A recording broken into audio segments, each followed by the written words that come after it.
여호수아 24장 14절부터 24절 말씀 교독합니다. 오늘 말씀은 여호수아가 이스라엘 백성에게 오직 여호와를 경외하며 살 것을 권면하는 것을 내용으로 하고 있습니다. 14절 말씀을 보면요, 애굽에서 섬기던 신들을 치워버리고 여호와만 섬겨라, 이렇게 권면을 합니다.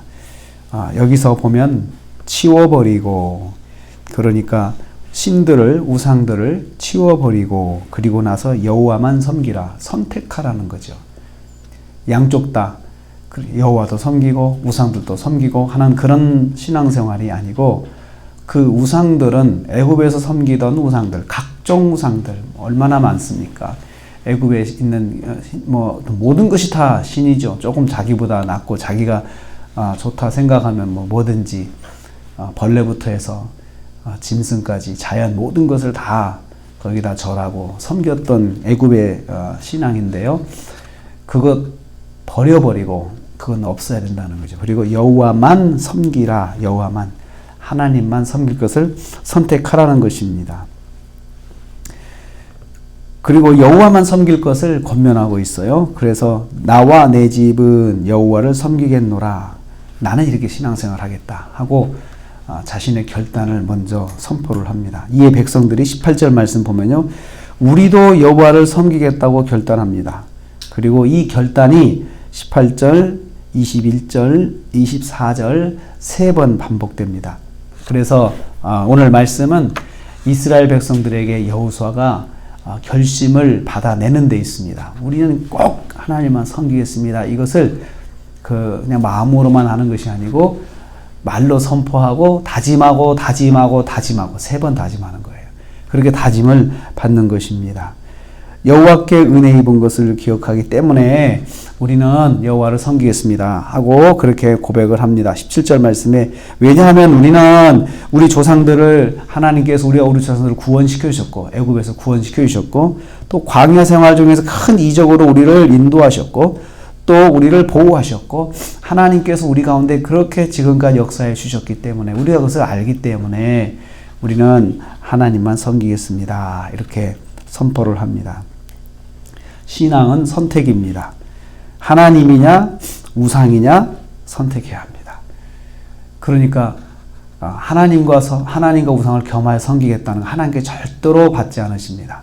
그냥 차라리 우상을 섬기든지 그렇게 해야지, 양쪽 다 우리가 섬기겠습니다, 이것을 다원주의 신앙이라고 부릅니다. 다 신이에요. 다 신이니까 하나님도 그 중에 한 분으로 내가 모시고 섬기고, 그리고 또 다른 신들도 다 원하면 다 섬기는, 내가 좋다 생각하면 섬기는 것이 다원주의 신앙인데, 다원주의 신앙은 하나님의 복을 받지 못한다, 이렇게 말씀하고 있습니다.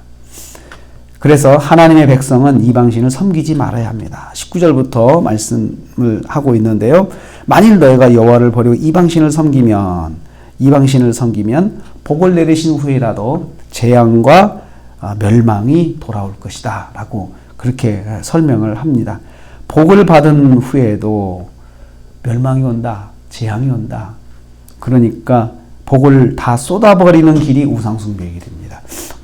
받은 복을 쏟아버리는 것이 다원주의 신앙입니다. 그래서 다원주의 신앙을 가지고 있으면 절대로 복을 받지 못합니다. 하나님의 백성이 양쪽 다 섬기면 안 됩니다. 그래서 교회에 나오면서도 제사를 버리지 못하는 분들이 있어요. 계속 제사도 드리고 또 하나님도 섬기고 하는, 근데 그것은 절대로 복을 받을 수 없는 길입니다. 그래서 우리는 꼭 기억해야 됩니다. 우상을 섬기면 복이 변하여 재앙이 된다.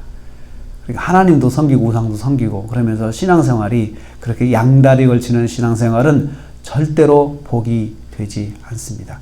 우리가 바라는 게 있잖아요. 하나님 섬기면서 복을 받는 것, 복을 누리는 것 우리가 다 바랍니다. 그런데 사실 우상을 섬기는 것도 보면은 복 받고자 하는 거예요. 그런데 신앙인이, 우리 하나님 믿는 사람이 그렇게 양다리를 걸치는 다원주의 신앙을 갖는 것은 절대로 복이 되지 않습니다. 차라리 하나님을 그냥 내려놓고 우상을 섬겨라. 그냥 어차피 맞을 거니까 그냥 그렇게 해서 맞아야 억울하지 않지. 나는 교회도 다니는데 또 나는 또 이렇게 되나 하고 원망을 하는데 자기가 그렇게 다원주의 신앙을 가진 것을 생각하지 못하고 자기가 받은 결과만 가지고 원망을 하는 분들이 있습니다.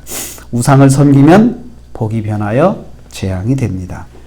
그래서 24절, 22절 말씀, 24절 말씀에 스스로 이제 증인이 되어라 라고 권면을 하고 있습니다. 나는 여호와를 섬기겠다고 선포하면서 그 선포에 책임을 져야 된다. 그러니까 내가 하나님을 섬기겠습니다 하고 처음 시작했으면 그 선포에 대해서 책임 있는 삶을 살아야 된다는 거죠. 그래서 스스로 증인이 되어서 지켜내야 한다는 거죠. 내 신앙은 내가 알잖아요. 내가 하나님 얼마나 잘 섬겼는지 내가 아니까 내가 스스로 증인이 되어야 돼요. 나는 그렇게 중심으로 섬겼습니다. 하나님만 섬겼습니다. 이런 고백을 할 수 있어야 합니다. 우리가 증인이 되었습니다. 이스라엘 백성들이 고백합니다. 우리가 하나님께서 이렇게 섬기신 거 우리가 알고 우리도 고백을 했습니다. 그러니까 내가 이 고백을 지키겠습니다 하고 선포하는 것입니다. 22절 말씀이에요. 그러려면 23절 말씀에 행동으로 보여야 되는데 우상을 치워야 됩니다. 그리고 마음을 여호와께 고정하며 살아야 그 신앙을 지켜낼 수가 있습니다. 그래서 거기 그렇게 말하고 있죠. 이방신들을 치워버리고 너희 마음을 이스라엘 하나님 여호와께 향하라. 23절 말씀이에요. 이 말은요. 우상을 일단 다 제거해버리고 너희 삶 속에서 그리고 하나님께 마음을 고정시켜놔라. 고정시켜놔라. 딱 고정시켜놓고 신앙생활 해야 그래야 하나님만 섬기는 신앙생활 할 수 있다는 거죠. 우리의 마음이 왔다 갔다 두 마음을 품고 있으면 절대로 복을 받지 못한다는 거예요. 하나님께만 고정해라. 하나님께만 시선을 고정하고 마음을 고정하고 하나님을 섬겨야 된다. 그러면 하나님께서 복을 내리신다. 양다리 신앙인 다원주의 신앙은 절대로 복을 받지 못합니다. 하나님을 하나님께서 기뻐하시지 않기 때문에 그렇습니다. 하나님께서 기뻐하지 않으시는데 복을 주시겠습니까? 하나님을 잘 섬기려면 오직 하나님만 섬기는 신앙을 스스로 가져야 하고요. 그리고 노력해야 되는데 그 노력이 뭐냐 하면 마음을 하나님께 고정하는 거예요. 참 어렵죠. 하나님께 마음을 고정하는 게 얼마나 어렵습니까? 내가 마음을 하나님께 고정시켜도 그 마음을 막 삐짓고 두는 일들이 많아요. 걱정, 근심이 삐짓고 두고요. 또 여러 가지 생각들이 삐짓고 들어오는데 그 마음을 지켜야 합니다. 그래서 솔로몬이 그렇게 말했어요. 지키는 것 중에 가장 어려운 게 마음을 지키는 거다 그랬어요. 마음. 첫 마음을 끝까지 지키는 거 어렵다. 그만큼 마음을 지키는 것이 영적인 싸움입니다. 왜냐하면 마음이 곧 신앙을 결정하는 거기 때문에 그렇습니다. 하나님의 백성은 마음을 하나님께 고정하고 하나님만 바라고 살아야 합니다. 그래야 복을 계속해서 받아 누릴 수 있고 복이 복되게 하는 것입니다. 오늘도 하루를 삽니다. 오늘 하루 우리는 마음을 고정하는 그런 삶을 살았으면 좋겠습니다. 마음을 하나님께 고정하고 오직 하나님만 생각하면서 하루를 살아 승리하시는 저와 여러분 되시기를 주님의 이름으로 축복합니다.